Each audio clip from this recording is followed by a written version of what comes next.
Assalamualaikum warahmatullahi wabarakatuh. Selamat datang di video kali ini. Sebelumnya perkenalkan, saya Ridho Fatur Rolbi dengan NIM 2404110047 dari Prodi Pendidikan IPA. Di video kali ini saya akan mempresentasikan atau akan menjelaskan mengenai motivasi belajar. Pernah nggak sih kalian merasa malas belajar padahal ujian sudah dekat? Atau mungkin kalian bertanya-tanya, kenapa sih harus belajar? Apa sih gunanya semua ini? Nah, hari ini kita akan membahas sesuatu yang sangat penting, tapi seringkali kita abaikan, yaitu motivasi belajar. Bukan cuma tentang bagaimana supaya rajin belajar, tapi juga tentang bagaimana kita bisa menemukan alasan yang kuat yang datang dari dalam diri untuk terus maju, meskipun tantangan datang silih berganti. Motivasi belajar itu seperti bahan bakar. Tanpa itu, kita mungkin tetap bisa berjalan, tapi tidak akan cepat lelah, kehilangan arah, dan berhenti di tengah jalan.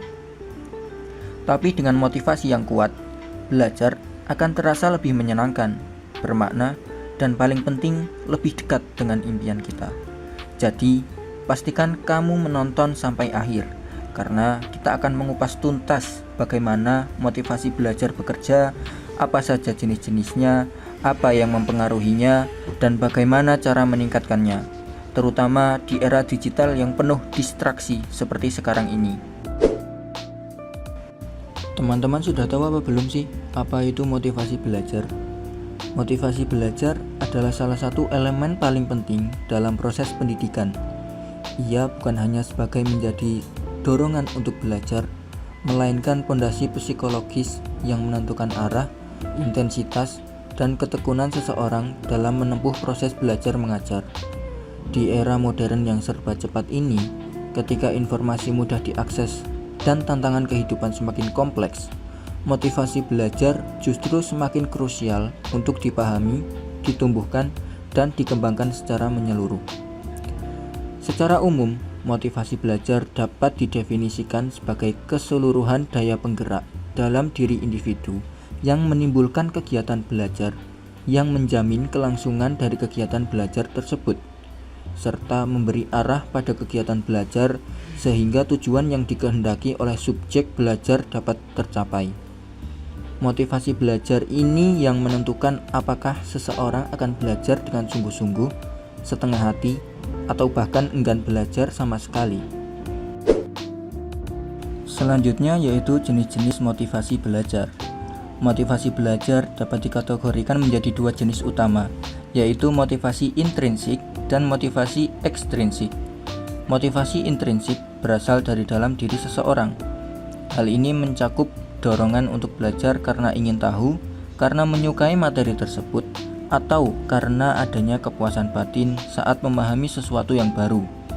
Misalnya, seorang siswa yang belajar matematika karena ia merasa tertantang dan senang ketika berhasil menyelesaikan soal yang sulit. Ia digerakkan oleh motivasi intrinsik. Sebaliknya, motivasi ekstrinsik adalah dorongan yang berasal dari luar diri individu. Contohnya termasuk keinginan untuk mendapatkan nilai bagus, penghargaan, atau bahkan tekanan dari orang tua dan guru. Meskipun motivasi ekstrinsik seringkali dianggap kurang ideal dibandingkan motivasi intrinsik, namun pada kenyataannya, keduanya saling melengkapi dan sama-sama memiliki peran penting dalam proses pembelajaran. Selanjutnya yaitu faktor-faktor yang mempengaruhi motivasi belajar. Sama seperti metode yang tadi sudah dibahas, faktor-faktor juga dibagi menjadi dua, yaitu faktor intrinsik dan faktor ekstrinsik. Motivasi belajar tidak muncul begitu saja, ia dibentuk oleh beberapa faktor, baik dalam diri siswa maupun dari lingkungan sekitarnya. Di antaranya yaitu faktor internal. Yang paling utama adalah minat, harapan terhadap masa depan, dan rasa percaya diri. Seseorang yang memiliki minat tinggi terhadap suatu bidang akan cenderung lebih termotivasi untuk mempelajarinya. Demikian juga siswa yakin bahwa belajar dapat membawa perubahan positif dalam hidupnya, akan lebih giat dan tekun dalam belajar. Faktor eksternal mencakup lingkungan belajar, gaya mengajar guru, dukungan orang tua, serta kondisi sosial dan ekonomi. Misalnya, suasana kelas yang nyaman, guru yang mampu membangkitkan semangat belajar, serta orang tua yang memberikan apresiasi terhadap usaha anaknya. Semua ini akan memperkuat motivasi belajar siswa tersebut. Teman-teman tahu nggak sih pentingnya motivasi dalam proses pendidikan? Tanpa motivasi, belajar akan menjadi kegiatan yang membosankan. Sebaliknya, dengan motivasi yang tinggi, siswa akan belajar dengan penuh semangat, konsisten, dan tidak mudah menyerah. Motivasi juga berperan besar dalam mengembangkan karakter siswa seperti disiplin, kerja keras, rasa ingin tahu, dan daya juang. Penelitian menunjukkan bahwa motivasi belajar memiliki korelasi yang sangat kuat dengan prestasi akademik. Siswa yang termotivasi cenderung memiliki tingkat partisipasi yang lebih tinggi di kelas, lebih rajin mengerjakan tugas, serta lebih siap menghadapi ujian dan tantangan akademik lainnya. Bahkan dalam jangka panjang, motivasi belajar dapat menjadi prediktor keberhasilan di dunia kerja dan kehidupan sosial. Untuk mencapai motivasi belajar yang efektif, terdapat beberapa strategi untuk meningkatkan motivasi belajar. Ada beberapa cara yang dapat dilakukan untuk meningkatkan motivasi belajar. Yang pertama, penting bagi guru dan orang tua untuk mengenali minat dan potensi siswa, materi pembelajaran yang relevan dengan kehidupan sehari-hari dan sesuai dengan minat siswa akan lebih mudah diterima dan dipahami. Yang kedua, menciptakan lingkungan belajar yang menyenangkan dan suportif sangat berpengaruh, di mana kelas yang interaktif, metode pengajaran yang variatif, serta komunikasi yang terbuka antara guru dan siswa dapat menumbuhkan rasa nyaman dan semangat belajar. Yang ketiga, pemberian penghargaan yang proporsional juga penting.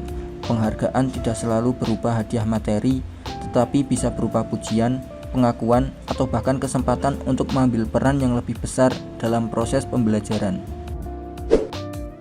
Teman-teman pasti sudah tahu bahwa kita hidup di era digital, di mana informasi begitu melimpah dan akses terhadap teknologi semakin mudah. Di satu sisi, ini membuka peluang besar untuk pembelajaran yang lebih fleksibel dan kreatif. Namun di sisi lain, era ini juga membawa tantangan yang baru. Distraksi dari media sosial, game online, dan konten hiburan digital dapat menurunkan fokus dan minat belajar siswa. Banyak siswa yang secara teknis memiliki fasilitas belajar yang lengkap, tetapi tidak memiliki dorongan untuk menggunakannya secara produktif. Oleh karena itu, dalam konteks pendidikan digital, membangun motivasi belajar tidak bisa hanya mengandalkan pendekatan konvensional. Perlu pendekatan yang lebih personal, adaptif, dan melibatkan teknologi sebagai alat bantu, bukan sebagai pengalih perhatian. Sebagai penutup, motivasi belajar bukan hanya soal semangat sesaat, tetapi merupakan investasi jangka panjang dalam pembentukan karakter, keterampilan, dan kesiapan menghadapi masa depan. Ketika seorang individu memiliki motif belajar yang kuat, ia tidak hanya akan sukses secara akademik, tetapi juga akan tumbuh menjadi pribadi yang tangguh, mandiri, dan siap memberi kontribusi positif bagi masyarakat. Sebagai pendidik, orang tua, maupun sebagai siswa itu sendiri, sudah saatnya kita memaknai belajar bukan sekedar kewajiban, tetapi sebagai perjalanan berharga dalam memahami diri, membangun masa depan, dan dalam perjalanan tersebut, motivasi adalah cahaya yang akan terus menuntun kita, bahkan ketika jalan terasa sulit dan penuh dengan tantangan. Sekian paparan materi yang dapat saya sampaikan. Sampai jumpa kembali di video selanjutnya.